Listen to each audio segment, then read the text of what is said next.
brought you to to Oregon? I mean, you're Napa. You've been in Europe. You've drunk some really nice wines. Yeah. So what brings you to Oregon? Dyson brought me to Oregon. Yeah, I brought Susan. Is that right? I think it was a vision to do something. But part of it was an evolution that we got into wine, and we talked about this a little bit on the porch, that you kind of start off liking a glass of wine, and you ask how it's made, and then you want to figure out how it's grown. And we kind of came to understand that there were some things that were important to us personally, as well as what we thought was important in terms of growing great wine. Like what? Susan and I worked in the Mosel Valley of Germany in '87. And we worked for a winery that was not unusual. There where you say family winery, it means the family does the work. Like Mouton Rothschild, it's family owned, but they don't consider themselves a family winery because they manage the business. Uh-huh. And so we saw this winery in the Mosel that 3 generations under one roof, and nobody outside the family ever touched anything in the vineyard or the winery until a bottle of wine was sold. And so that connection, I always use the example of like a chef, like a Greek chef that was raised in Greece and has Greek ingredients, and they cook you dinner. It tastes so different than if you just took somebody, trained them, and gave them Greek ingredients. What you get out is you're getting their experience and their taste and the things that they were exposed to, and that we saw that, and we wanted that somewhat for our kids, and we thought that was a really beautiful thing, especially as the business of wine began to evolve. So we had a small vineyard and winery down in Napa. We sold that, and we went looking for a place that we could do some of these things like dry farming, which, in Napa Valley, you can't afford to turn the water off on any vineyard. Most of the vineyards down there today yield probably about 8 tons an acre. 8? Oh, yeah. In the old days, people would get like 1.5 tons, 2 tons. What kind of spacing? That's one of the reasons for high density. High density, we used to get in Mondavi had about 200 acres of high density, and we'd get 10 tons an acre after we thinned fruit. Because what you're doing is you're maximizing, there's no sunlight that hits the floor of the vineyard. You actually engineer the vineyard so that the vines will throw their shadow to the base of the next plant. And so you're absorbing all of that light energy. Uh-huh. And so, the things you can make nice wines, but it changes dramatically how wine is made, and that's kind of a different story. But we wanted to do things like dry farming, naturally farm, and we wanted to bring our kids up with a work ethic and kind of showing them how something is built in terms of a small, sustainable family farm. So we sold our property in Napa, and we spent 4 years looking for a place that had the nature to make great wine, but yet was undiscovered. So the economics weren't such that you had to go to the bank and borrow a bunch of money or go to bring in a bunch of partners that, kind of force your decisions at points that you probably wouldn't make those decisions. So we looked at Mendoza, Argentina. We did a lot of climate research. We looked up and down the west coast of the U.S., back into Europe and doing climate. Bless you. Doing climate research, the 2 places that popped up the most, one of the areas we were trying to fingerprint was Piemonte in northern Italy. Uh-huh. And so we took Turin and the climate there, and the 2 areas in the world that are closest of most of the major countries that share climate data with NOAA were Mendoza, Argentina, and Roseburg, Oregon. And I went down, I was in Chile, and went down and spent some time in Mendoza, and that was really interesting, but it was just a little bit too far to go kind of thing. There's something mentally about going southern or across the equator versus going even to Europe. Even though Europe might be farther away, mentally it was a different thing.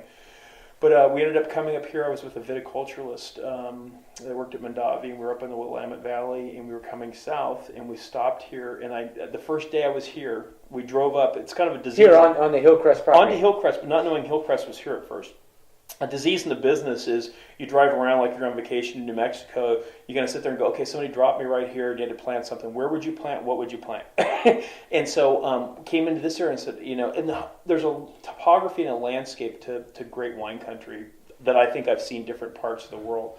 And it's one of those things that's, it's like the Supreme Court says about pornography. You can't define it, but you know it when you see it kind of thing. And I knew when I pulled off the highway and I saw this area over here, I was like, oh my God, this has that. And so we knew the climate was kind of a window. Started driving around to the coast, moved towards cooler areas. You see more conifers, a little more elevation, versus you have like oak savanna to the east, warmer, drier. And came up on this bench here, and I'd heard of Hillcrest, but all of a sudden, okay, here's Hillcrest, here are some vineyards, and where you turn off the paved road onto our lane, there's mailboxes, and I saw that dirt, and to me, dirt is the most important thing. Climate's a huge window, dirt's very specific. And so I saw that, and I called Susan and said, I found the place. I don't know which place it is, but Roseburg is it. This is the place that we've kind of been looking for. It had incredibly powerful nature. After doing some research, I knew the climate window was fine, people growing grapes here, but if you look at the difference between a first growth in Bordeaux and a fifth growth, you can actually, on the west side, it has to do with the deeper the gravel, the higher the ranking. If you look at the Mosel and Burgundy in that, it's very particular types of soil that the Grand Crus, share in common, the mixture of, they say, the terra rossa, the red clay with the limestone in this. And so, looking at its soils and having been exposed in soils different parts of the world and that, I came to Douglas County, and Napa County has 32 different series of soils, which is an amazing number. State of Iowa has 2. This county has 150, has more than any county in America. Really? Yeah. It's 150. 150 what? Different series of soils. Basically, which are different like families of soils, and so the soils here are like what you find in Russian River, west side of Sonoma. They're sandy loams that were pushed off the bottom of the Pacific Ocean. They're very deep in terms of the roots can go down, but they're very nutrient deficient. Mm-hmm. They've been leached out, and it's sand as a base. There's not a lot there, but it also is red in color, which changes how grapes ripen and develop flavor. In the old world, they say the color of the soil. In the old world, they say red grapes and red dirt, and that's part of the magic of what's called terra rossa. You'll see like Coonawarra in Australia.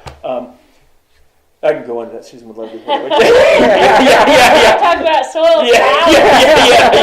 Yeah. Actually, there was a professor, and I can't remember. It was in National Geographic. Actually, it was an article on color and what does color mean. And this is probably 10 to 15 years ago.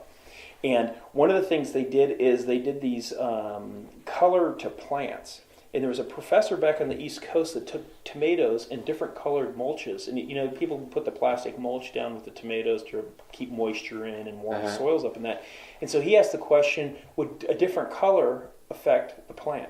Huh. And the first round of research they did like a clear plastic, black plastic, mylar, whatever, and didn't see any difference. Second round, they took red plastic and put it underneath the tomato plants. Those plants that were on top of the red plastic, tomatoes sweetened up and became a lot riper earlier.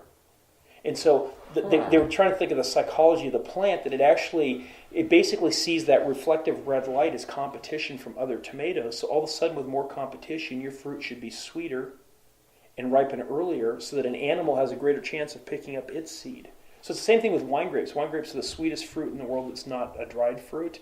And so the thing is in nature, that's a hammer, because birds and that, looking at blackberries and grapes and all these kind of things, they can sense. In Bordeaux, they call Merlot, means little blackbird, and that's because the birds would figure out Merlot would ripen earliest, and the blackbirds would come in and nail the vineyardness. So anyway, red light has today, when certain wavelengths of red light hit the red dirt, it's reflected back onto the fruit, and it takes a hormone or an element that's kind of a flavor catalyst, and it sucks it up against the skin of the fruit from the inside of the fruit. It's developed in the root zone, sucks it up to the inside of the fruit, and that's a catalyst for flavor development. So the old-timers realized there's an association between red grapes and red dirt, there being some kind of a premium in that. What that was, they didn't know. Today with science, we know, okay, it does this and this to flavor compounds. Okay, so what happens if you plant chard out there, or supposedly you don't get the same reaction with whites that you do with red. With reds, there's a book I can get you that talks a little bit more detail about that relationship called Viticulture and Environment by John Gladstone. But these are sandy soils. The other thing is that they're warm soils. In a cooler area like this, and this is where Bordeaux is like this, you want soils that transfer heat. Most wine grapes, like we say, warm feet. And so what you want when the spring sun comes up, it actually hits the dirt and it transfers the heat down into the root zone, and everything that happens above ground is dictated by the root zone. All the hormones that say wake up out of dormancy, set fruit, and all this kind of stuff. So the best vineyards in Bordeaux have the deepest gravel, deepest root system, and that heat's transferred down into the root zone. And there are exceptions to that, like Merlot. Merlot likes cold feet. So Merlot does best in clay. Carneros, it does really well. The east bank of Bordeaux is clay and limestone, cold soils. If you put Cabernet over there, it would never ripen. Merlot loves it.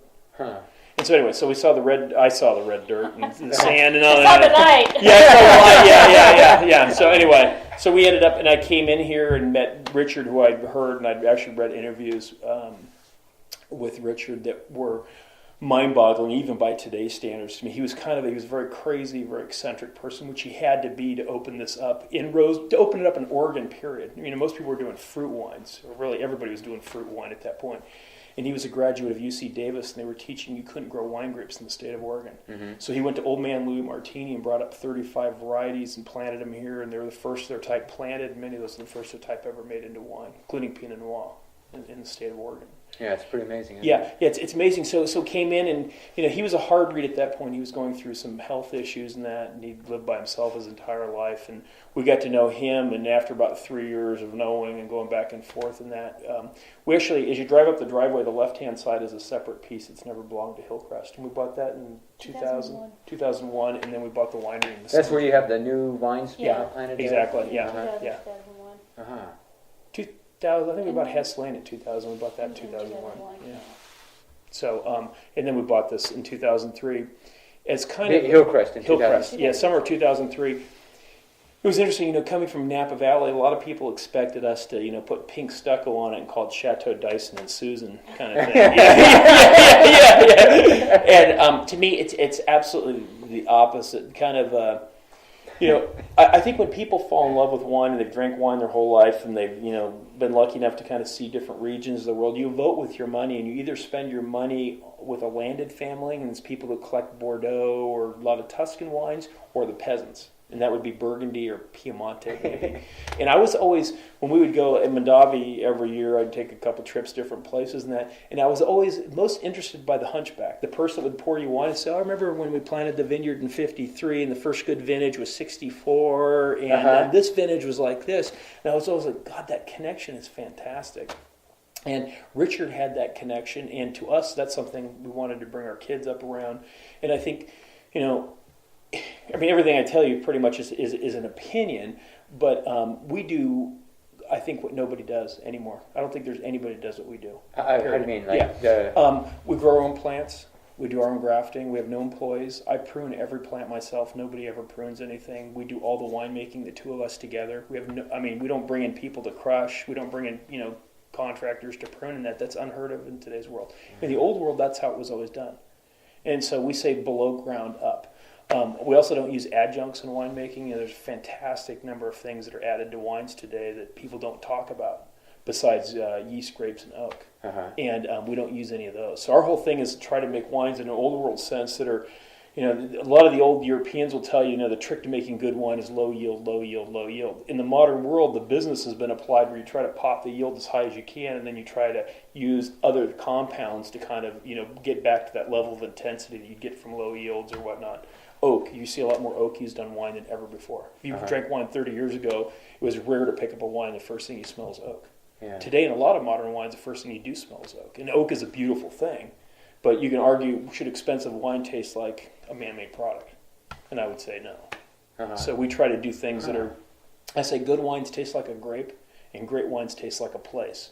And that's kind of my feeling cooked down a little bit. And so the challenge is that using chemistry, you can make really, really nice wines today. There are hundreds of products that can be added to wine. And the thing is, it makes them, it takes good wine, it makes it a lot better, but it makes it uniform and standardized. And the beauty of wine is its individuality. And, that's where Mother Nature, if you can just let the plant sit there, pick up its unique flavors and have low enough yield, those are intense. And then your winemaking, it's almost like a sushi chef with sashimi. You prep it, but it's got to be the perfect piece of fish. If you're not going to use a lot of technique on it, it's got to be, because there's no heat to fix texture and sauce to fix flavor, overwhelm bad flavors, these kind of things. And that's very much kind of our approach, is kind of a long-term, lifetime approach of building a wine farm for our family. And so I consider myself, my background's mostly in working in the cellar and that, but I consider myself really kind of like a farmer of wine.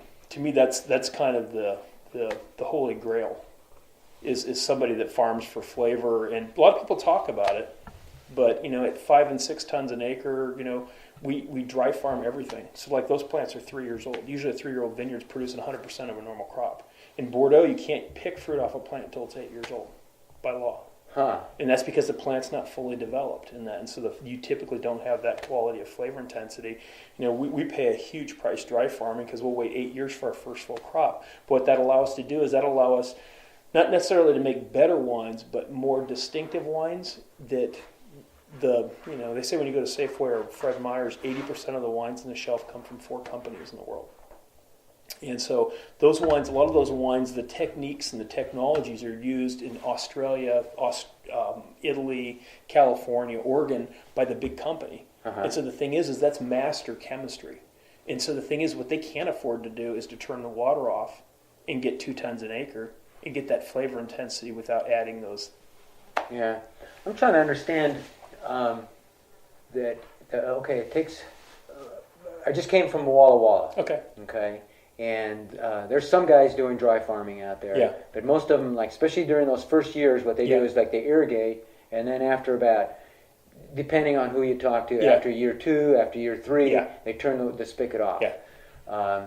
So I'm trying to taste the difference in the wine. Yeah. And I nothing comes to my mind. Yeah. Between never watering or starting to water year 2 or 3, that difference? Because I don't know that there is a difference in that. I think the thing is that in the beginning, if you water if you need to, which most of the soils in Washington are very sandy. It's just the whole area is sandy, and that's where you don't. Or down in the valley, it's solid rocks. Yeah, exactly. There's not a lot of diversity. It's not to say that's good or bad, but you have huge tracts of the same stuff. If you're in sand when you get it started, unless you're in an area of high rainfall, which they're not, they're desert. Yeah, you've got to get them established.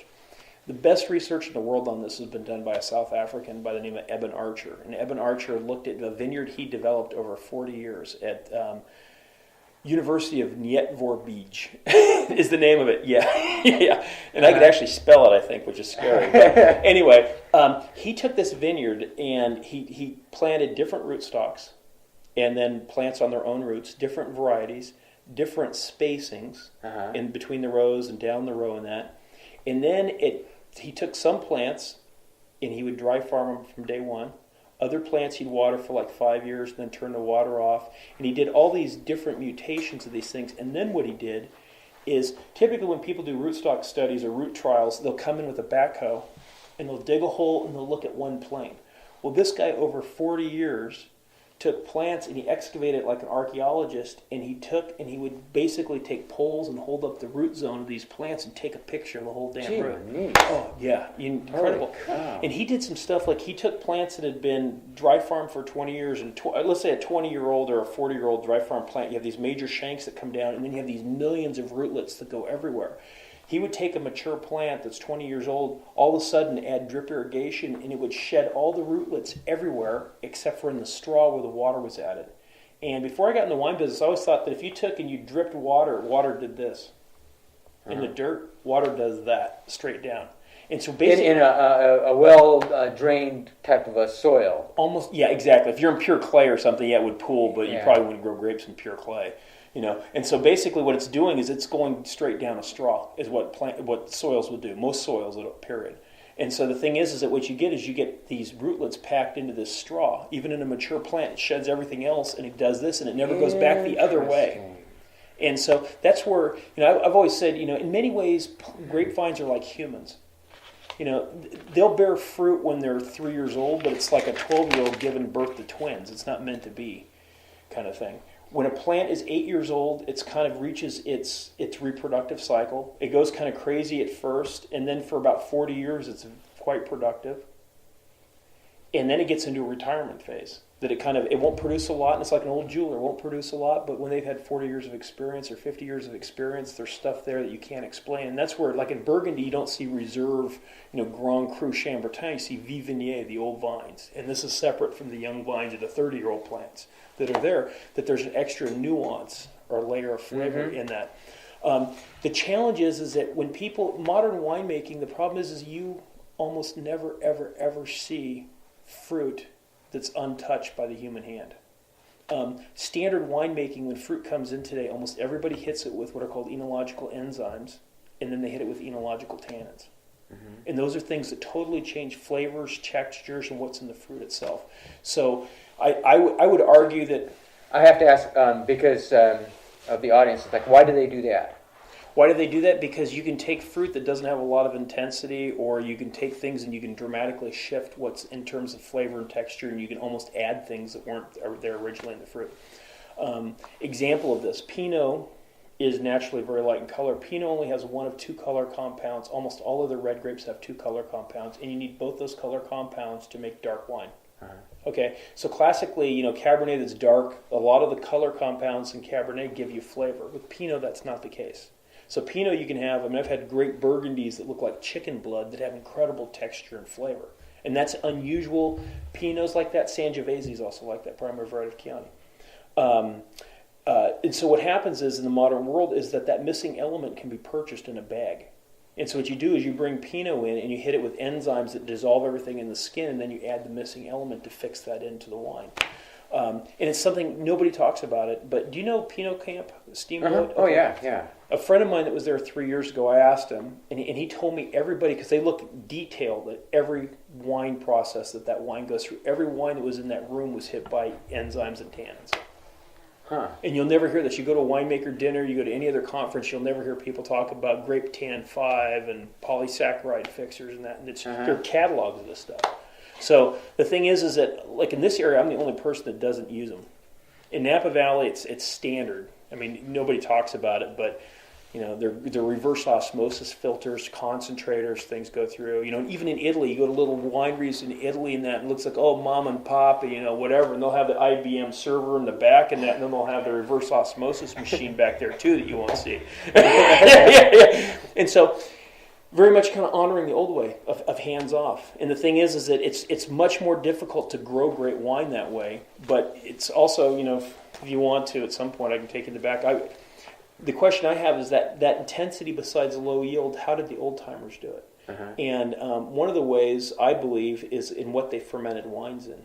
Stainless steel's, it's considered the tool of choice today. Some of the top wineries in the world, actually Cheval Blanc in Bordeaux 2 years ago took all their stainless steel and got rid of it and put concrete fermenters back in. Yeah. And so the thing is, the question is what old techniques don't we use today that they use to build flavor intensity and richness in terms of winemaking? I believe like thermal curves in a very different way, crushing fruit by foot. Thermal in terms of the fermentation, or okay. In terms of the fermentation inside. So it's not only an outside or an inside thing, and it's not what is the best. I think in America we get caught up in what's the best, and in the New World we do, and we always say, how do you do the best? I don't think there's a best. There are tools. And the question is, what do these different tools use? So there's one wine that I make that we put in stainless steel, and we've played with it in concrete, and I don't like it as much. And then there are other wines we ferment 100% in concrete. But you ask people that spend $50 million in a winery, and they deck it out all with stainless steel. Why'd you use it? Because it's the best. How do you know it's the best? They don't. It looks good. Takes nice pictures. That's what expensive people. That's what people with a lot of money. That's what they've always put in. Mondavi, when I was there, we pulled all the stainless out for the top cab and put in wood fermenters. And so it's one of these things you've always got to be able to go back and revisit in that. But my whole thing is that instead of doing this, you try to figure out how do you do it very naturally. How do you do it in the old way for our approach? I'm kind of curious about concrete, and that's something that I've never quite understood. Like, what's the advantage of concrete, say, over wood? It's I just did our driveway. I kept thinking, I don't want wine in here. Yeah, exactly. Well, the concrete, it's not, you never want wine to hit concrete itself.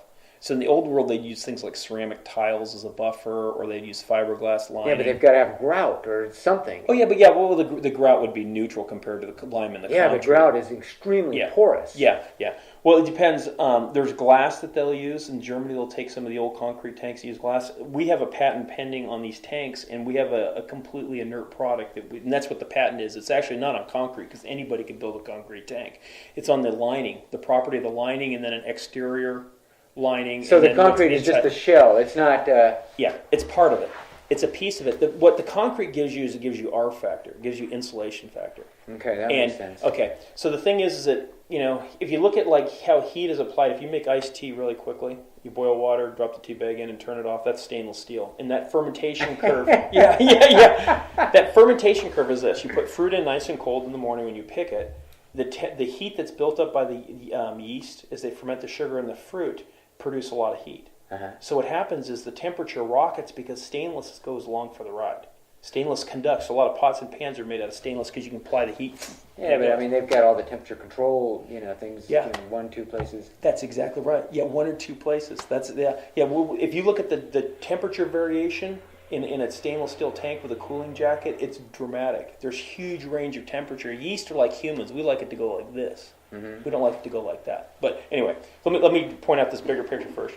So you put the fruit in cold, the heat's built up, stainless steel lets it rocket, and you almost hit a big tank, anything with Cabernet above about 10 tons, maybe Pinot above 5 tons, because Pinot ferments a lot more quickly.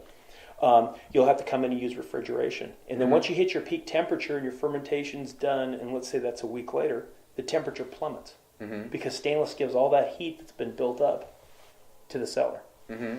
Concrete and wood, as the heat wants to build up, there's a thermal drag. And especially with concrete, what it does, it sucks that heat out. And so as that temperature wants to rocket, it keeps getting kind of dragged slowly down. And so you're just using it as an insulator then? It's an insulator, but also to control the shift in temperature. Do you know about stuck fermentations, or what we call stuck fermentation? No. A lot of wines, as they ferment, the temperature builds up so quickly that it stunts the yeast and you have a stuck fermentation. Okay. I've never had a problem with that ever with concrete. Whereas with stainless steel, I've taken the same lot of fruit, put half of it in stainless, half of it in concrete, and had the problem with stainless. Also reduction. And what those are dramatic changes, shifts in temperature and nutrient status with the yeast. Okay. Whereas concrete massages that. So basically, as that temperature wants to rocket, it drags it up. But once the temperature builds up and fermentation's done, it does one of these. So it's like sun tea. If you taste the water, you boiled it and you drop the tea bag in, you get blistering extraction of everything. You get the sweet perfumed essence that's in every tea leaf, and you get the bitterness and the astringency. If you take the same tea bag and the same water, and you put it in a glass jar out on the deck, you let it sit there for 5 hours, it never gets hot, gets warm, but it stays warm for a long time, you've just done a much better job of separating the sweet perfumed essence, and you left the bitterness and the astringency behind. And to me, sun tea is always sweeter, rounder, softer. Boil in the water is edgy. I got to test it. Yeah. Well, that's funny you bring that up. Yeah. We just happen to have some in there. Yeah. No, but it's an amazing difference. Now the question is what's good or bad, or what do you like?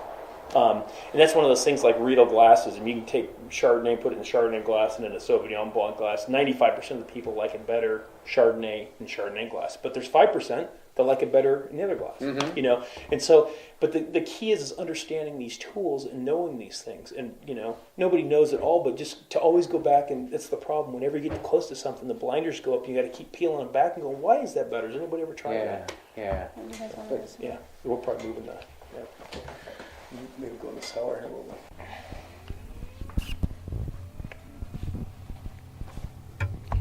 Okay, this is Dyson Track 8.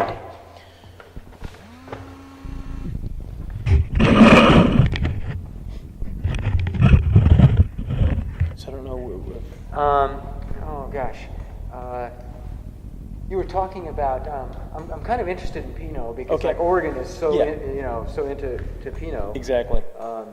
Here, and you were talking about this guy in the 1800s. George Hussman, right? What was his name again? George Hussman. Hussman. Yeah.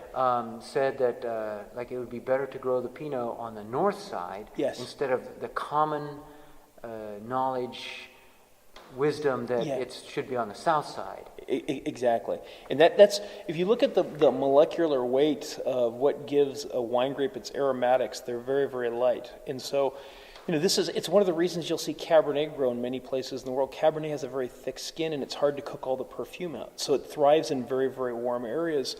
Something we talked about earlier in the tasting room with Richard, I mentioned, I'd read some interviews with him. This ties into the Pinot discussion. And he gave an interview that was published in 1978. So the interview was given sometime prior to that. That he talked about the effect of latitude, the month of ripening of any variety, and what it does to the aromatics. And what he was getting at is this point, that if you're in an area like Umpqua, which is maybe slightly too warm from the ideal, like Napa slightly too warm from the ideal, that maybe you don't want to be directly southern, maybe you want to be eastern, western, northern kind of exposure so you can maintain that perfume as it's created. And you need that, some guys talk about shading when they're pruning, Yeah. and the leaves, and they're leaving, like leaves so that it's dappled sun going Exactly, through and stuff exactly, like that. yeah. Well, I mean, there's a lot of things that come into play there. I believe in the filtered light philosophy. Where people hang fruit out there, there's a reason to hang fruit to me, and that's if you have huge vigor and you can't get your spray penetration and you want to just drive your spray into a bunch of massive piles of fruit. Other than that, especially with Pinot doesn't like direct light.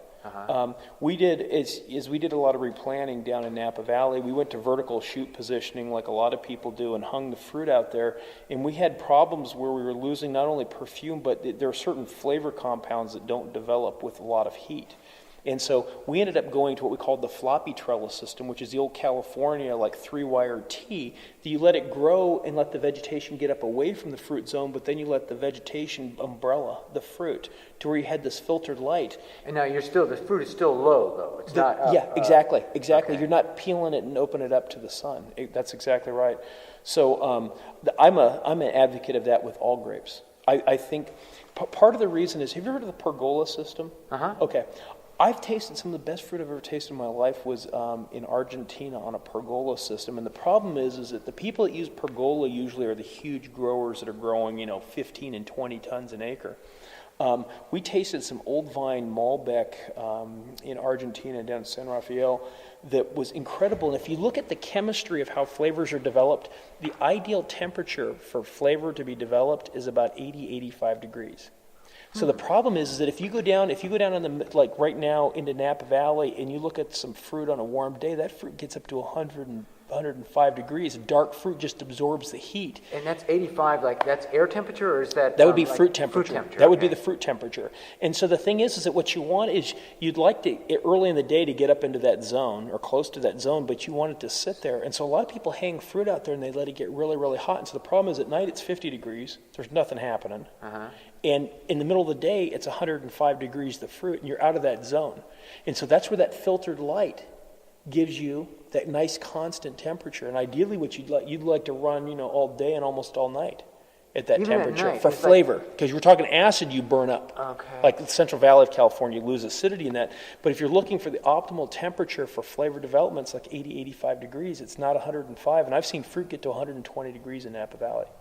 With those high density vineyards where you have no air circulation and the fruit's totally exposed. That makes perfect sense to me, because it gets 100 degrees. They're 103 for 3 days in a row. Exactly. Yeah. So like the common wisdom, or one common wisdom that I hear is, like, especially for the Pinot, is that like nice warm temperatures during the day, and then it cools off during the night. Yeah. And that's I'm not sure exactly what the cooling off at night does, but I hear that a lot. Yeah, and I think that's not just true for Pinot. That's true for fine wine grapes on the west coast of the U.S. in general, because they're like Burgundy. It always cracks me up. People say, "Oh, this is just like Burgundy." Yeah. Oh, yeah, right. You've evidently never been or something. This area has nothing to do. The soils are so radically different. The latitude is different, but we're maritime and Burgundy's continental. So it's really hard to say that you've got to have this. People sell what they have, once again. And so people sell, it's best cold, warm days, cold nights kind of thing. Burgundy's continental temperature, so it's almost more like the Midwest that, if it gets up to 95 during the day, it's 80 degrees at night, in the middle of the summer anyway. Yeah. On the west coast of the U.S., I think you can say that's true. The intensity of light that we have is very different. In Tuscany on a sunny day, you can't see 500 miles. You see, because that filtered light, that moisture in the air, you look at your shadow is very different than it is on the west coast, and that's because the intensity of light. And grapevines react very differently to that. Color, American wines, California wines, Oregon tend to be darker in color than their European counterparts. A lot of that has to do with light intensity. And there's certain flavor compounds that are driven by light intensity. The light intensity that we have makes plants more photosynthetically active. And so the challenge here is actually accumulating sugar in advance of flavor. That you have to slow this so a difficult accumulating too much sugar. Yeah, exactly. Yeah, okay. Yeah, the sugar where there's the gap between the sugar and the flavor. Yeah. Cooler nights tends to slow that down, and cooler nights also tends to preserve your acidity. If you look at cheap Central Valley wines, they're flat to the palate, even after they've added acidity. And in photosynthesis, there's what's called a light reaction and a dark reaction. Dark reaction, when it's warm at night, is things will respirate and eat up their acidity. So I've always used the kind of the simple analogy of if the berry of the grape is your bank account. When it's warm during the day, it's depositing. And what you don't want is you don't want it at night withdrawing from the bank account. And if it's cold enough, 50 degrees, it can't withdraw. If it's 70 degrees at night, it can pull back out and metabolize and use certain compounds that are in the fruit that you put into it. So it's kind of a one-way load to a certain extent. So what kind of temperatures do you have here in the evening and nights? We have, this is about a 30 to 40 degree swing. It would be like Napa. We get, lately it's been cooler. The big difference here is that the hours of daylight, I think. And also compared to Napa? It's compared to Napa. Yeah. We use that as a benchmark since you're familiar with those temperatures. But well, and also I'd rather actually compare it to the Willamette because like I'm looking at Oregon. Okay. Or Southern Oregon, even further south, Ashland and stuff like that. Ashland, as you go, I'll tell you just kind of generally speaking, we're Willamette Valley is more extreme maritime than we are. But having said that, you can have warm. I mean, like 94 vintage in the Willamette Valley was burning, scorching hot.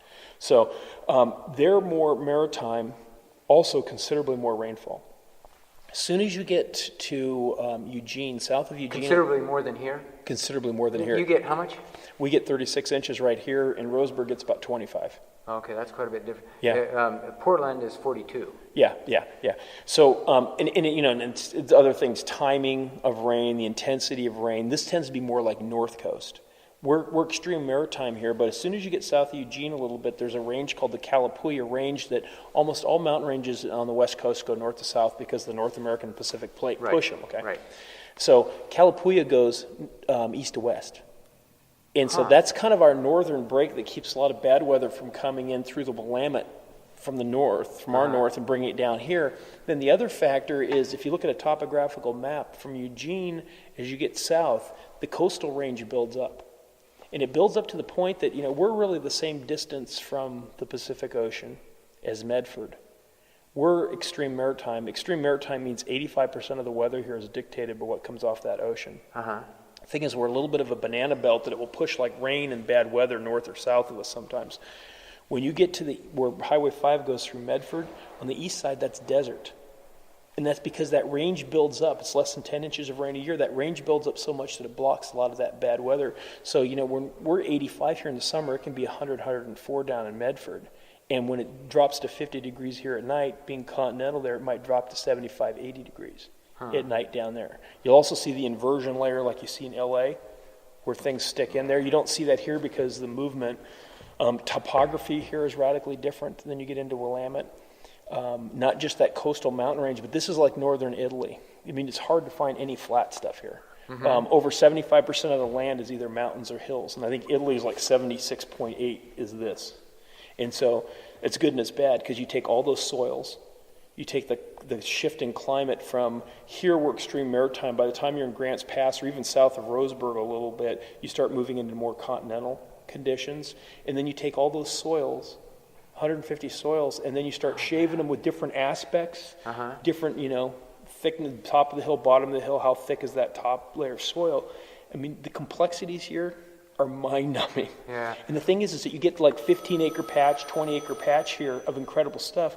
The big boys don't come here, I'm convinced, because this is an incredible area to make wine, but the big boys, for good and bad, don't come here because you don't have the 5,000-acre spreads where you can just roll it out. Here you have to have like peasant farmers, like Burgundy, like Piemonte, where you just have little gardens. Yeah. I look at your topography around here, and I can't help but think that you have a lot of like microclimate kind of areas here. Yeah. Just because you have a pretty big hill. Yeah. There, and I'm not sure exactly where your storms come from. Yeah. That hill begins to block. That's 2,600 foot elevation. That's where you get this banana belt effect that develops in here. We get storms typically out of the west or the northwest. The northwest? Northwest. Really? Yeah, exactly. Wow. It'll come like from Umpqua, so that's like 7 miles northwest of us here. The little town of Umpqua, the western side of the Umpqua Basin, which is like where Henry Estate Winery and that is. But it's a temperate area. I'd say light intensity, something we were talking about. Light intensity because the latitude is very different. Something I'd seen in Europe, in California, vines will be ripening their fruit very close to harvest, and the shoots will still be green and growing. You don't see that Still growing. Still growing, yeah. You don't see that in Northern Europe. And I always wondered why. In Europe, about the time you go through veraison, the canes begin to lignify. The stalks begin to lignify. And after coming here, I think some of that has to do with latitude. Vines measure the hours of daylight. And I think that, these plants there tends to be a much stronger switch thrown when we go through veraison and these things start really losing the minutes every day of daylight and that. They tend to shut down the vegetative growth much earlier. And I see this especially with dry farming.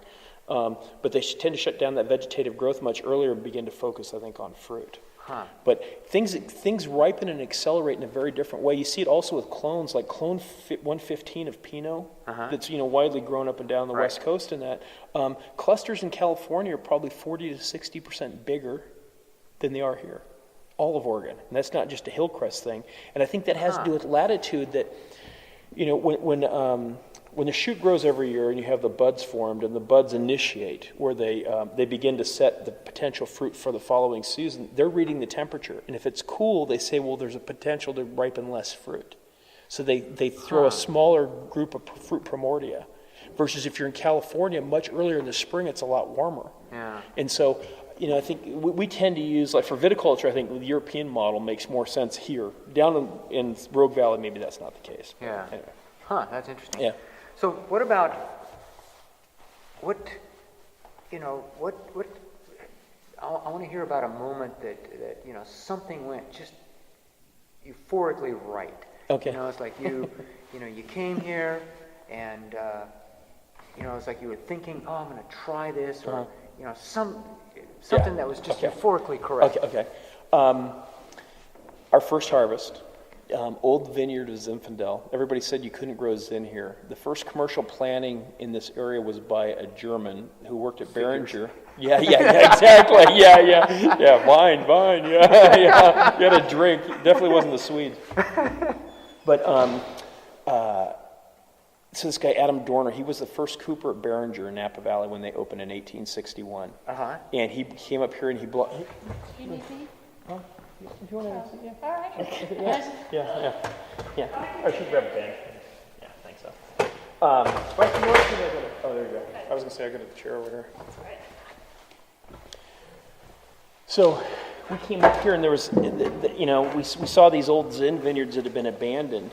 Somewhere around in here. Yeah, just a mile north of us. Really? Yeah. He came up here. It was interesting. They came over from southern Germany, and when Beringer opened in 1861, they also hired a family by the name of the von Pessels, who were from Germany. Mm-hmm. Von Pessels came up here sometime prior to Dorner in 1888, and they were in communication with Dorner, and they said they brought up cuttings from Napa Valley as well, and they said, we've planted these things. They're doing really well. You should come up here and grow grapes. And I would guess that meant for commercial wine production. So he came up and he brought Kleinberger, Sauvignon Vert, and Zinfandel up here, planted a vineyard and had a distillery and had a commercial winery that did 5,000 gallons a year for 70 years. The family, yeah, exactly. That was the Dorner family. That was the Dorner family, yeah. And so we came up here and I saw these old vineyards and asked people, can you do Zinfandel? Everybody's like, oh, you can't. It's too cold and wet in Oregon to do Zinfandel. And you're sitting there looking at all those vineyards, you're thinking, God, they had a winery for 7 years. How the hell do you make bad wine 5,000 gallons at a time? With no tractor for a lot of that. And you're busting your ass. And how can it be that possible? How that bad possible? So anyway, they call that local consumption. Yeah. Or that disease consumption. Yeah. But so we came up in 2003 and we got them to farm some of this stuff, and it was very kind of like, I don't really know. It is. You're saying I don't really know. Yeah, I don't know. But the thing is, I'm like, one side of my brain's telling me they can do it. They did it for 70 years. It couldn't have been that bad. And so we made in 2003 we made the Zin, and I picked the Zin.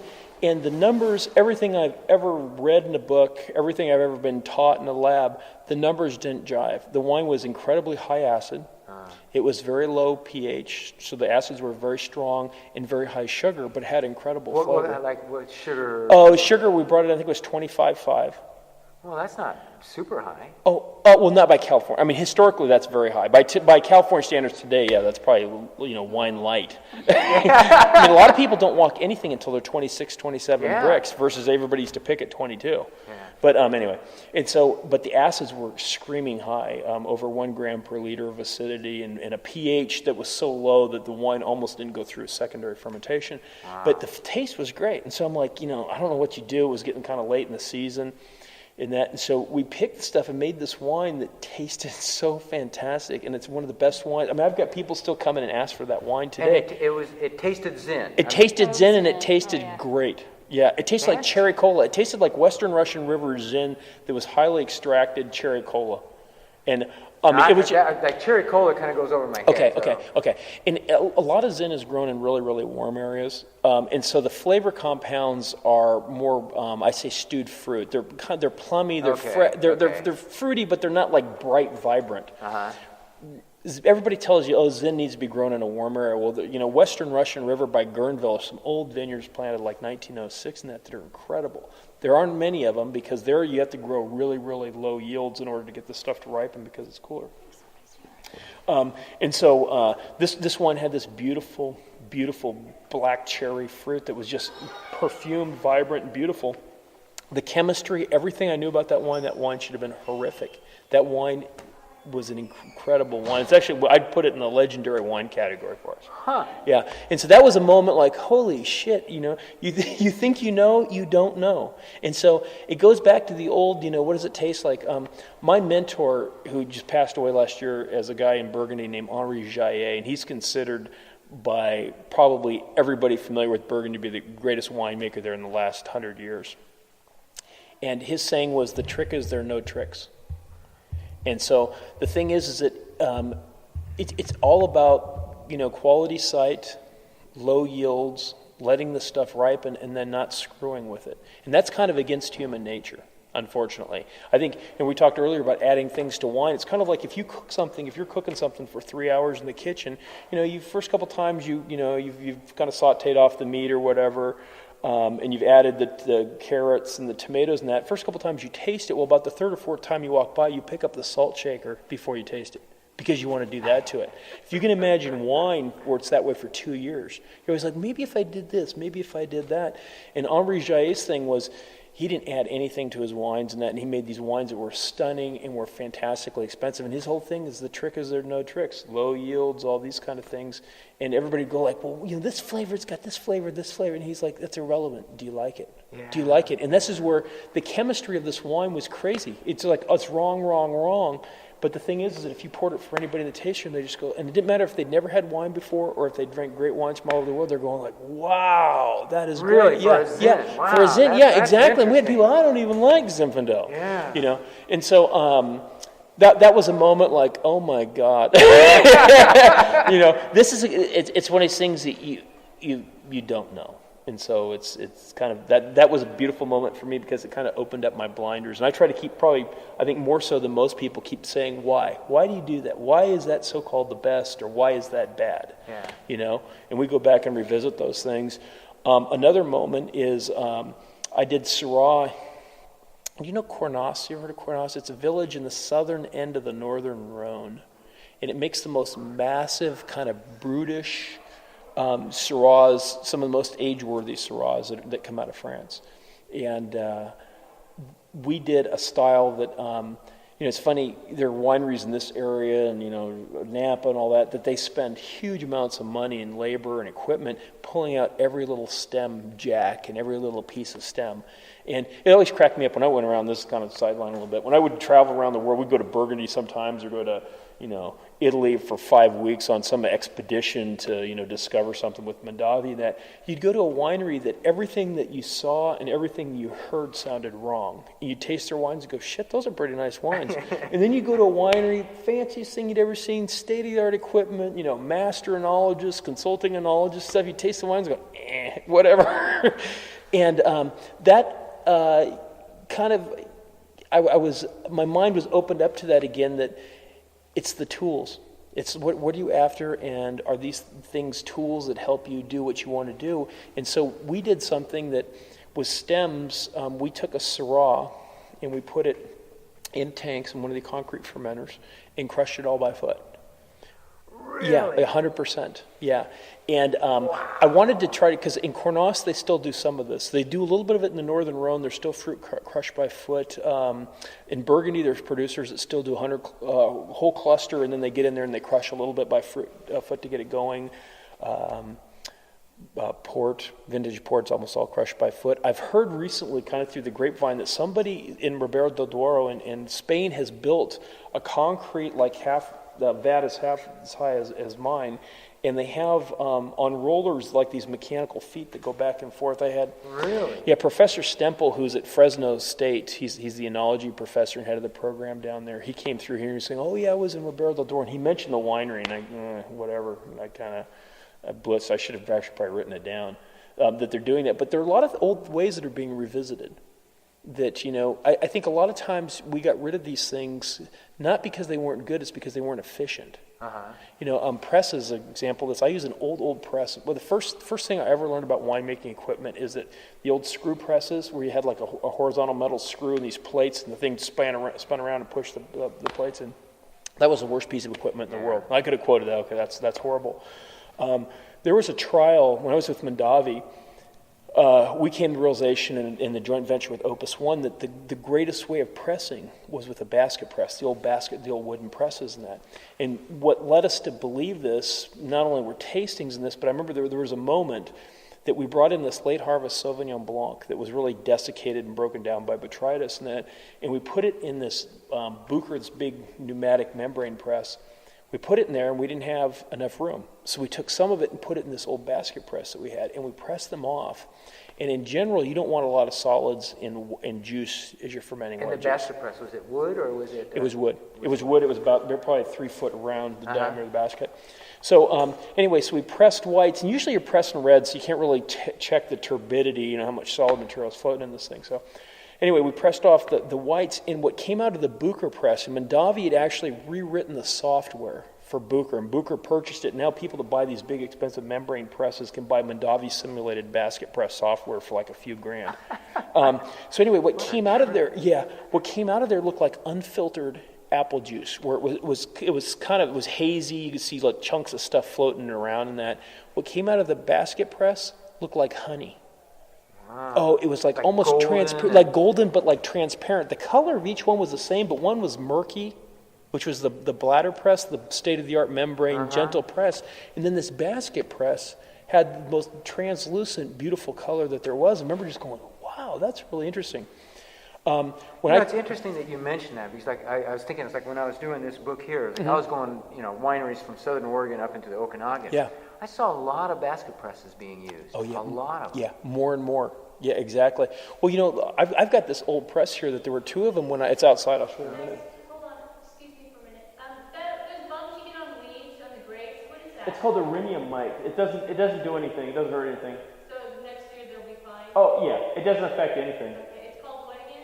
Iridium mite. I think it's ERIN. Okay. Great. No problem. But anyway, so we had these old presses, and I'm like, I need to get a new press or whatever. And this is an old French piece of equipment. And so I used it the first year. We were pressing, one of the first loads I did was Sauvignon Blanc, and I looked at it and went like, oh my God, it's the same thing. And I never thought about it. A basket, the old wooden basket presses are like this. The horizontal presses that have the plates come in, it's basically 2 of those attached, where they press into the middle on one another. And there's a natural filtration process in the thing. And it gave me also another understanding of, it had French computer controls, which like 1975, which just, oh my God. It'd be like state-of-the-art Renault. And something that I learned working with this press gave me great appreciation for. My first job in the cellar was working at Pine Ridge for Gary Andrus in Napa Valley. And Gary taught me more than I've ever learned any place. Incredible palate, incredible knowledge, but it was hands-on. He would teach me how to press Chardonnay at 3 o'clock in the morning on your 14th straight day of working, 16, 18-hour days. We didn't have shifts, and we didn't have, you just worked there till it got done. And he pressed the way almost all the old world used to press, and that's that you do it by taste. And so let's say your reds, you'd drain your free runoff, and you'd put your skins in there, and you'd press, and he'd hit it with just a little bit of pressure and take a glass, sample it, taste it, park it off on the side, and then you'd manually press, and then kept tasting against that glass with another glass, and that's how you made your cut. Today, you buy presses, they're all computerized, and they have like full-bodied red, medium-bodied red, light red, aromatic white, full-bodied white, and you just basically hit the program. Well, the problem with that, it's like the law of averages. You'll occasionally get it right, but for the most part, I mean, I've seen, like, if you get Pinot that you press, 7 days after you've crushed it into the tank, versus if you let it sit there for 30 days with the extended time on the skins are in very different shape. If that fruit is pressed warm or pressed cold, it's totally different. If that's Clone 115 or if that's some old selection that's a thinner skin clone like Pomard, it's totally different. Yeah. And today, everything, we have a tendency to use technology without understanding what the reason is for it. And a lot of this old equipment, it forces you to interact, it forces you to touch.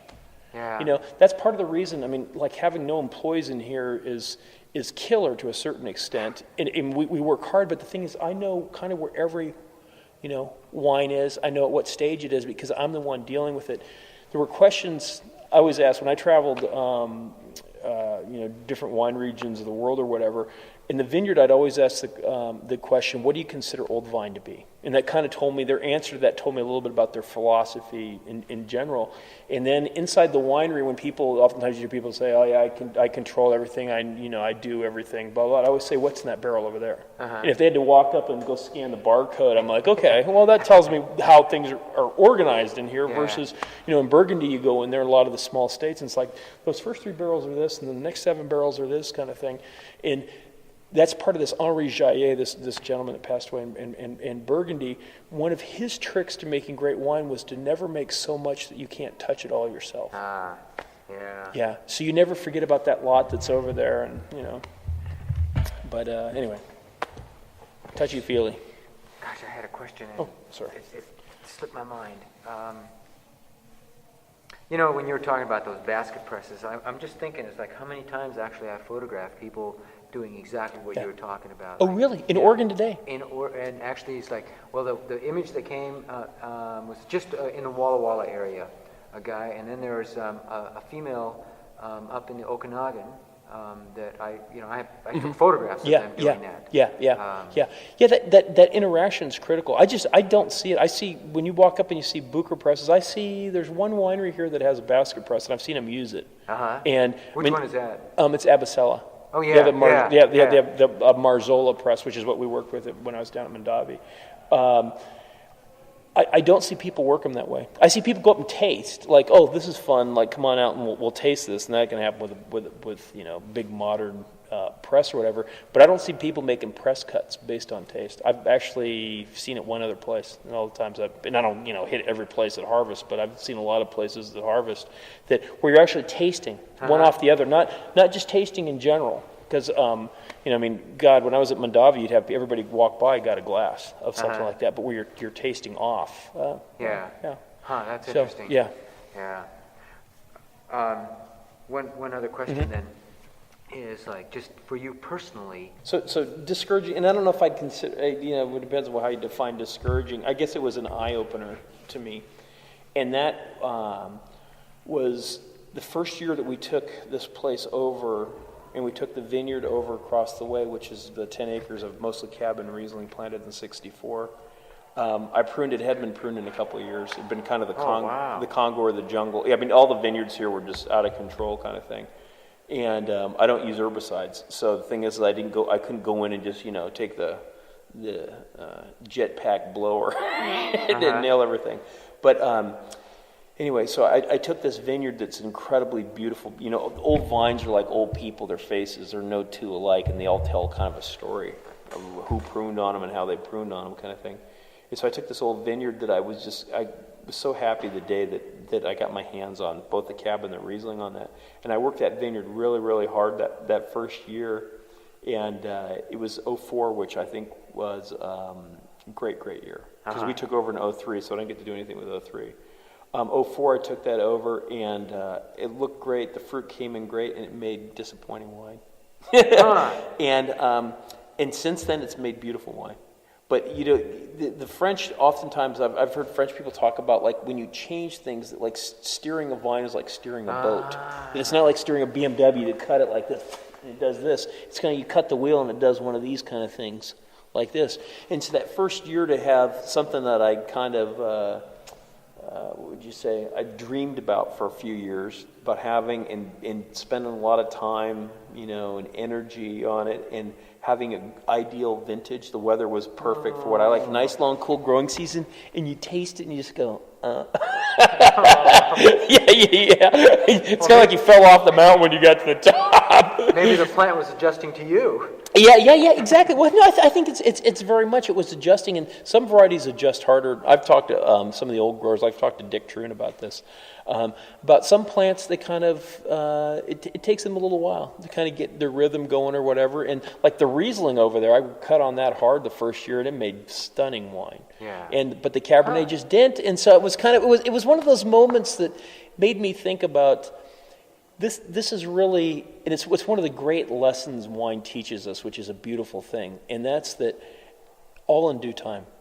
This is not like get in there, do this, bang, bang, bang, bang, bang. That it's all. I was told of a meeting when Mondavi and Opus One first met, that the first meeting that Mouton had was, where do we want to be in 200 years? And it's kind of, what the hell do you mean by that? And it's like, in 200 years, what do you want to understand? And we'll work backwards and we'll create this process. And the plants. It's like people, we don't expect, a newborn just to get up, jump, start working, and have personality and stuff. It's one of those things you have to nurture and kind of follow in that. And I think, vines are very much that way. That's part of the reason for dry farming, because I think it's like kids that, if you spend time with them and you teach them things that when they're 18, if they have a work ethic and they're curious about life, they'll go out and they'll do well for themselves. If you sit them on the couch and give them Captain Crunch and you kick them out when they're 18, they fall on their face kind of thing. And I think vines are the same way. Vines need to be brought up in the way in which you want them to act as adults. And so for me, I want to have plants that are very kind of slow, methodical, and you see it a lot in modern vineyards. In modern vineyards, vigor is a huge problem in a lot of vineyards. People sit there and they push hard, fertilize and water, and then they come through and they hedge. The best vineyards I've ever seen in the world, doesn't matter if it's like in Argentina, Chile, Napa Valley, Italy, and that, are the vineyards you do the least to. And it remember the first 10, 15 years of my career, you'd go places and people say, we touch our plant 16 times. I go out there and I pull leaves and I go out and I do this and I do that and stuff. And you think, oh, that's great. And it's kind of like the more money, the more time you spend, the better. And I came to the realization that like the best vineyards that I dealt with in Napa Valley were vineyards that you'd prune them, you'd sulfur dust them, and you'd pick them. And that vine self-regulated and had its own balance, and it was in the right site, and it was the right spacing and all those kind of things. But the thing is that plant, you put out just enough leaf structure, it would ripen the fruit that you probably had set the year before. It was just in this perfect harmony. And that's the real magic, is to get this stuff to take care of itself in all but the worst vintages. Boy, but that's, combining a lot of the soil's got to be right, the climate has to be right. That's exactly right. All those things, the varietal has to be right. But see, this is what I don't know that people are pursuing today. Because I think the input, you people tweak the water. I think a lot of vineyards I've seen are reverse engineered. You don't see, like, if I was in Walla Walla, those soils naturally would cover ton and a half an acre. I would imagine most people there are getting, I don't know what numbers they quote, but I would imagine those vineyards are 4 or 5 tons an acre. No? No. 1.5 to maybe 2. Yeah. So, but like I haven't talked to all of them. Yeah. Like I've only on this. It was on the Oregon side. I only talked to the Seven Hills, and then there's another guy. Yeah. See, to be honest with you, because I don't know economically how people. This is where. But see, like the winemakers, like for Seven Hills, like winemaker, they have 17 winemakers, I think, or is it 30? I have to look it up. Winemakers buying from there. Right, yeah. And they pay by the acre. It's not by the ton or exactly, like that. exactly. That's because they want that concentrated fruit. Especially out of out of there. Yeah, the reason I say that is, unfortunately, in the business down in Napa, we used to call it the bullshit factor. And everybody has a bullshit factor, and the bullshit factor is they give you a number, and then you take their bullshit factor and you divide that number by. And it's like, to be honest with you, at Mondavi, we never talked about 10 tons an acre, which is what we got with high density. If you go down there, you'll hear 2.5, 3 tons an acre, and that's kind of the story. But those vineyards crank out on a regular basis 8 to 10 tons an acre, and that's after thinning fruit. And so the reason I say that is when you're you can't make money. If you look at the modern economics, this is a thing probably that's changed the wine business more than anything, is that you used to have mom, dad, and a couple kids out there, kind of what we experienced in Germany. Today you've got investors in the winery, you've got the general manager of the winery, you've got the people doing the labor, that are maybe labor contractors and that. You can't live off of those yields unless somebody's paying, which I guarantee nobody's paying $6,000-$10,000 a ton. In Napa, there's a handful of vineyards that sell for $6,000 to maybe $8,000-$9,000 a ton, and those are wines that are going out at $250 a bottle. Yeah. And there's a bottle figure on that, our formula. But the thing is that I know what a ton and a half looks like an acre. You don't see ton and a half, and so the thing is that economically, now that's not to say that somebody has like the old vineyard, and Seven Hills, I've had wines from them before, and I know they've been around for a long time, relatively speaking, but that people, it's like, Screaming Eagle, do you know that wine in Napa Valley? No. It's the most expensive. They just sold the vineyard for almost $600,000 an acre. Yeah, exactly. And they had, it's a vineyard that's probably 220 acres. And they sold fruit to everybody. They sold fruit to Mondavi and Beringer and different things. And most of it's this big bowl. Most of it's down in the flat part of the bowl. And then there's a house, and then there's like an acre and a half that the woman made into wine commercially and sold it. And the wine was called Screaming Eagle. Just had a little eagle, like a postage stamp on the label. And that wine sells for, in secondary market, like $1,800 to $2,000 a bottle the day after it's released. Wow. Yeah, and so that was St. George, an old rootstock, dry farmed, and that was like a ton and a half an acre. Let me tell you, there's hardly any fruit on that thing. We would go places and people say, "Oh yeah, we're farming 2 tons an acre." I know what 2 tons looks like, and that when fruit hangs, and so I kind of question the economics that if people can do that. The other thing too is like like the density of vines and all that kind of counts, and so that's true. If you go, like if the figure that you give is 1.5 to 2 tons, and you have a high density, because your soils can afford to do that. Right. It's like you still, like there has to be some kind of a way to do an average. So they might actually be pulling more off. But if you compare it to, say, quote, a normal spacing and row and stuff like that. So it's really hard to say, 1.5 to 2 tons, per acre and stuff like that. Yeah. And our, like the neighborhood where I live is like, I think on our road we've got 5 vineyards, 6 vineyards. Our neighbor's the crummiest of all the vineyards. And they're getting, and their spacing is what I would call normal for around here. And they're getting like about 3 tons. Yeah. Is that Pinot? It's all Pinot. Yeah. Yeah, it's all Pinot. Yeah.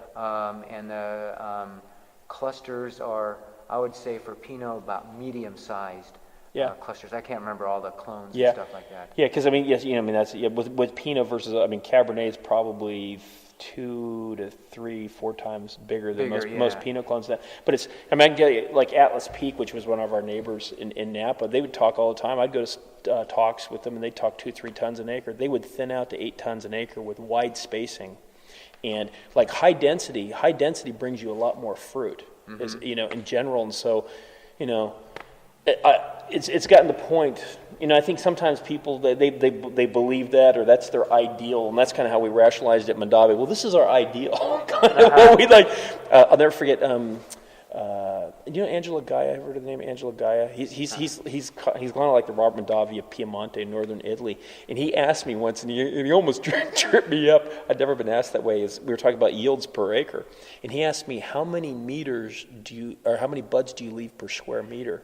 Yeah. See, that's how the Europeans do it, and then you reverse that out or whatever, and that's a little more difficult. But that's kind of interesting because like a number of people up in the Walla Walla were talking that way rather than I'd say, well, like how much fruit are you getting? And I say, well, what we're doing is like this many buds. Yeah. Well, as a general rule, the talk is that, and this is exactly how it's said, is I don't look at tons per acre, I look at pounds per plant, and that's basically what they're trying to measure is pounds per plant. Well, the thing is that that dramatically changes, and so that usually is a way of incorporating much higher yields. Because we had plants down to like 2, 3, 4 pounds a plant, versus we used to get 15 pounds of fruit. Wow. Well, 15 was when you had a 12-foot row and 8 feet between the plants. 2 to 3 is now where you have 4,000 vines on an acre. And so you look at the effect of that. It's like, oh my God, that's a lot of fruit. And we do that in the show vineyards, but. Economically, it's one of the reasons that we can make a living doing this is because we don't feed small wineries. They say the average small winery in Oregon covers about a $65,000 a month payment to partners or to the bank or lease on equipment and all these different things. You say $6,500? No, $65,000. The $65,000? average, when you're looking at like a 10,000 case winery. I'm not talking about somebody with their garage or 2 acres up front. Yeah, exactly. Wow. And so if you look at small wineries that you're doing that, and small winemakers, I mean, you go in as a general rule, anybody that owns anything is the winemaker at a small winery almost. But you typically have consultants. You've got enology, or you're using outside labs that you're using, or maybe somebody locally you're paying to do your analysis and that. You've got hired help that maybe somebody's paying to prune and that kind of stuff. It's not good or bad, but the economics of that dictates that, like I can live off 1.5 tons an acre when I do everything myself and I own it outright. Unless you're getting $10,000 a ton, you can't grow 1.5 tons an acre. Yeah. So that's where, the numbers, if you really look at a lot of this stuff, there's the story and kind of this is our intention and kind of where we come from, but then there's what really happens economically inside wineries.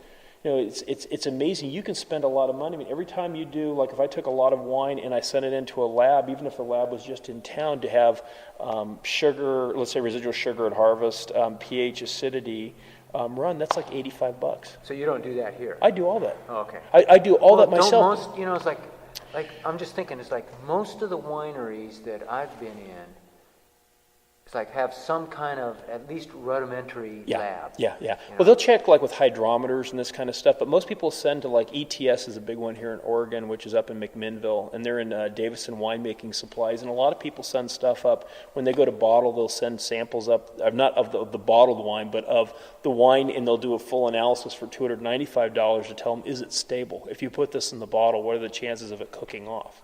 It's kind of interesting because I just watched a test for that just yesterday. Yeah. And there's multiple tests. Yeah, I mean, there's the incubators, there's all kinds of stuff. You do bentonite trials and this kind of thing. And so the challenge is that... Bentonite. It's most white wines, I don't do it, but most white wines, the first thing you do is you bring them and press them, and you hit them with like 2 pounds of bentonite per 1,000 gallons in a tank. Serious? Oh, yeah. Holy cow. Yeah. I don't think I'm going to drink anymore. No. Bentonite. Yeah. Well, it falls out, but what it does, it pulls a lot of the solids when this fruit's been brutalized. Yeah. Yeah. Anyway, I mean, in California, that happens. Wow. So, I mean, that's kind of standard wine. Anyway. One last question. Yeah, sure. It's like you've kind of stepped into a piece of Oregon history. Yeah.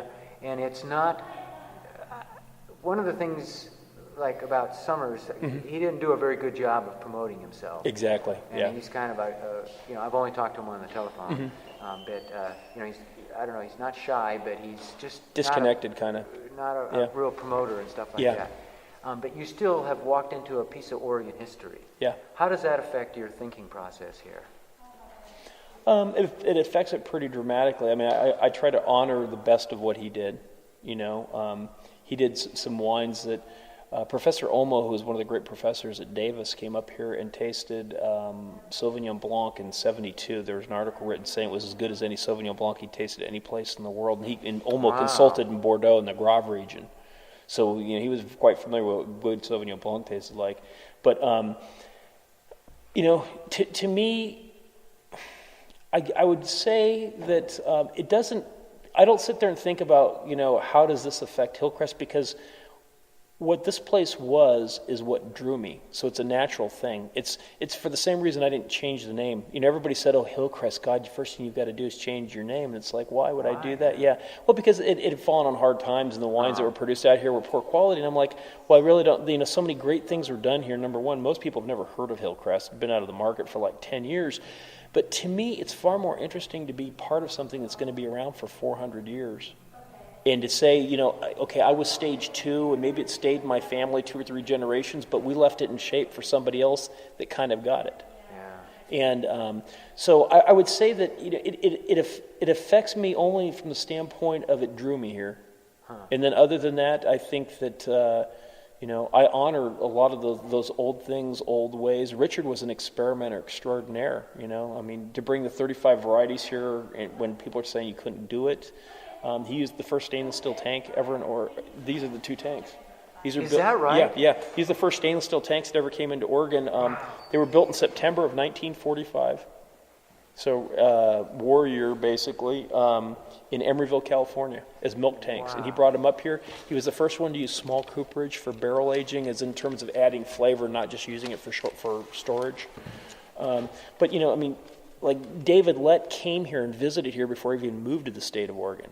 And so this was a place that the term "the boys up north" that was coined by Richard, and Richard was very much.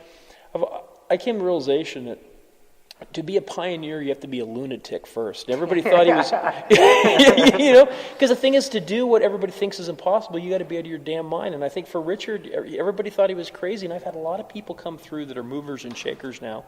The family that owns Umpqua Ice Cream, she was raised in Seattle, very wealthy family, got married, moved down here in 1961. She goes, we thought he was damn crazy. And now you look at what's happened to the Oregon wine business, because people are saying you couldn't do this in Oregon. It had been done pre-prohibition, kind of forgotten about. And she came through here and goes, maybe he wasn't so crazy. And I'm like, yeah, there are 8,000 grape varieties in the world, and to be the guy that came up with pretty much the varieties that Oregon is known for, one place in one time. I mean, he made Pinot Blanc, Pinot Gris, the whole Cabernet family, Pinot Noir, Riesling, Sauvignon Blanc. I mean, the first of their type, Gewürztraminer. He was the guy that did it, and he went out there and put it out there. And to think, he came to Umpqua. I mean, we think of Umpqua as kind of remote today. Umpqua in 1960 or 59 is when he first came up here. It's just like, oh my God, yeah. And you're going to open up a winery. Country, yeah, you're opening a winery up here, and you're going to sell wine out the front door. That is a brave man. Yeah. And so, the thing is that he's a quirky guy, but Richard, you have to scratch the surface. And when the first time I walked in that door was when I looked at that dirt over there, and then we drove inside. There was a couple that was leaving from tasting, and Richard was in the taste room. He had no employees like the last 8 years. And so they said, well, I guess we'll take a bottle of a wine called Semillon Blanc. And so he goes, you call? Yeah, that's it, yeah, I don't make that wine. There's a couple I don't make. But Semillon Blanc, and he said, well, let me tape that cork on it so it doesn't explode in your car. And I was like kind of looking at the wine, I'm like, what? The things I've never heard in a tasting room, what? And so he took Scotch tape and laid it over the cork and then lassoed it around, and it had started to re-ferment in the bottle. Yeah. It's like, wow, that's a little different. And so my first read on Richard was, oh my God, this can't be the guy that I read that interview with, Latitude, and stuff. And so that first day was just kind of crazy. And I spent 2 or 3, he took us back and he showed us, these crazy things he was doing. He says, beyond organic. He took, it might have been one of these 2 tanks. There were a few tanks like this. And he would put it up on a forklift on a pallet. And then he'd climb up with a ladder, and he'd get up on top, and he'd take 5-gallon buckets of fruit, of Cabernet, undestemmed, whole fruit, clusters, and he'd just dump them in, and his whole thing, yeah. And I was just like, shit. And at first I was like, well, this guy's like a pioneer and innovator. He must be so cutting edge. We've never heard of this. And so, but he would just take the fruit and leave it in there, and it would go horribly wrong. And, basically it'd be like stacking fruit in the fruit drawer or the fridge and letting it go, for a period of time. But it took me about 2 or 3 visits to scratch the surface with Richard. And then we started getting into stuff like, oh my God, this guy knows this. I'm convinced that there's a system called the GDC system, Geneva Double Curtain. Yep. And the guy who is given credit with that is a guy by the name of Nelson Shawless, who passed away. He was at Cornell's research station. Well, he was friends with Richard, and he came out here every so often. And Richard had experimented with trellising over the years and that. And there's a picture that I have of both of them out in the vineyard and that.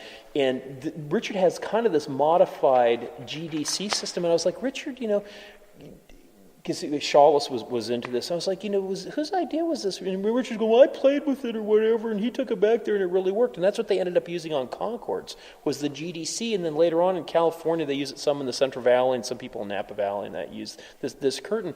But Richard was very much a tinker, thinker. He screwed with everything, maybe to a fault, was his problem. But the thing is that he was always opening doors and trying new things and questioning, the common knowledge. And I think that, that's a noble thing. That's how people move forward, kind of thing, and how industries are created and move forward. So, but anyway, too bad he didn't have his, kind of the business act, together. It's a problem. I mean, wine is art. I don't know that he necessarily attacked it from that way, because he's more the scientific kind of thing. But oftentimes in the wine business, the people that are very good at making wine or painting and that, they can't sell the things, and so that's always the fine line. If you do it right, and this is kind of the old world does a pretty good job of this. You don't really have distribution in Europe. I mean, the United States has 5,000 wineries. Germany has 100,000 wineries. Those people sell out their front door, friends, family. People have been buying wine for 2 or 3 generations, and that. And if you make a small enough quantity of wine, it basically pulls itself through the system. We sell 1,400 cases a year out our front door, minus a couple of shows and that. We don't retail anywhere. We don't distribute, and so for us, it's kind of if you do something well and you can present it, you don't have to be a great presenter unless you're producing the it's the dangerous thing I've seen a lot of people do. Is a lot of people in the wine business start like Gary Andrus. I mean, when my first couple of harvests, he was sitting there training me in that. By about my 3rd harvest, at harvest, he was out in the marketplace. And you wouldn't see him for 2 months at harvest, because that's when you drop your wine into the system so it's there for the holidays, when you're selling all your wine. And so he'd be calling, how's harvest? And I was like, God, I'd never want to get to that point. Yeah. And we've tasted that other places where it's like, that's not really what I want to do. You see it with restaurants all the time. The couple, successful 20 tables, and they blow the wall out or open a second location, and all of a sudden, tiger by the tail. Yeah, but it's a tough thing, because you've got to make a living. You've got to, I don't know if you have a mortgage or whatever you have. You've got payments, and you've got to make those payments. But, we were pretty much done. Not that we're incredibly wealthy, but that's where the economics of this place is incredible. We looked for a place that had powerful nature, but didn't have the economics that you had to go to the bank or bring partners in this. And so we have virtually nothing into this whole place. We've made money from day one. Now, we don't make a huge amount of money, but that's we invested a lot of ourselves learning things different places. And then we brought that back, and then we do it ourselves. And that's where, certain things like turning the water off, other people can't afford to do it. Well, we can, because we pretty much have the place outright. With no employees. I don't have to worry about covering these payments. And there was a winery that opened up and just recently closed down in this area, but they went through $250,000 in 6 months, and they didn't own the property or any of the equipment. They leased the equipment and rented the property. And so, if this industry will eat you alive, and unfortunately, it taints you. And that's where I could drop $1 million in this place tomorrow. But the thing is I never want to get to the point that I have to make decisions for financial reasons. And from day one, we've made a nice living doing it, because when everybody else is paying so-and-so to prune, and they're buying the plants from over here, and then they've got the labor in here, and they've got to bring the mobile bottling truck in, that's our living.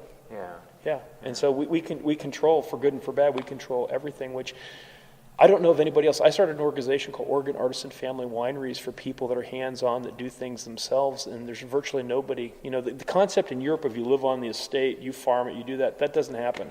I have people all the time call me up, I do exactly that. And I'm like, okay, you farm the vineyard? Oh, yeah, I farm the vineyard. I'm like, well, you go out and prune in February, you're pruning, the plants and that. Oh, well, I oversee the labor contractor. And I'm like, well, that's kind of, I want to create kind of a marketing group for people that want to go to a farm. We saw this in Germany. They sold most of their wines to people maybe that lived in Belgium. They would go to the south of France in July, and we'd see them kind of come by the winery. They'd stop in, they'd sit down, they'd have cheese and bread and wine, and they'd talk, and they'd pour different wines, and they were there for 2 or 3 hours, and they'd load up 4 or 5 cases of their wine, and they put it in their trailer, their little vacation trailer behind the Volvo, and then they'd drive up to Alsace, and they'd go see the Weiss family up in Alsace and that.